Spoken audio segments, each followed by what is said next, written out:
பாடிக்கிட்டே இருக்கும்போது தொண்டை கரகரப்பாயி திடீர்னு இருமல் வந்து வாய்ஸ் கிராக் ஆகுதா? இந்த மாதிரி இருமல் வந்த பிறகு திருப்பி திருப்பி பாடி உங்களோட வாய்ஸ ஸ்ட்ரெயின் பண்ணிக்கிட்டே இருந்தீங்கன்னா, உங்களோட வோக்கல் கார்ட்ஸ் தான் டேமேஜ் ஆகும்.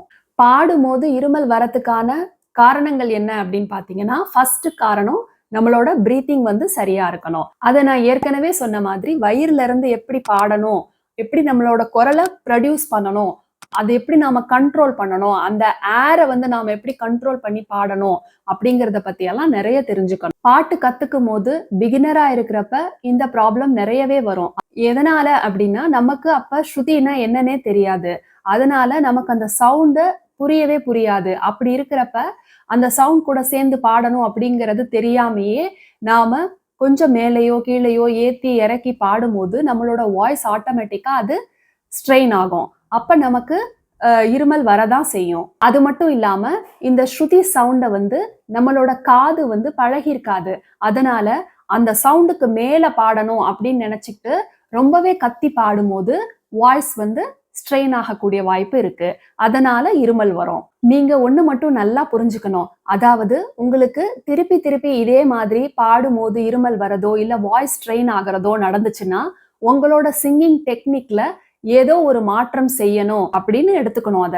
அதனால நீங்க தண்ணி குடிக்கிறதுனாலயோ இல்ல ஏதாவது சாப்பிடுறதுனாலயோ உங்களால இத சரி பண்ண முடியாது.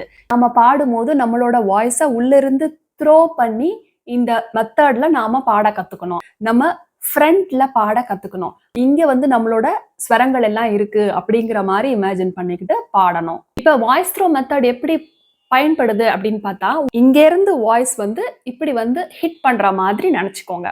நீங்க சரிகமா பிராக்டிஸ் பண்ணும்போதே உங்களோட வாய்ஸ் அப்படியே இந்த ஸ்ருதிக்குள்ள டிராவல் ஆகுற மாதிரி நினைச்சுக்கோங்க. அதாவது ஒரு பாயிண்ட் இங்க இருக்கு, அதை நம்ம ஹிட் பண்ணி பாடுறோம் அப்படிங்கிற மாதிரி.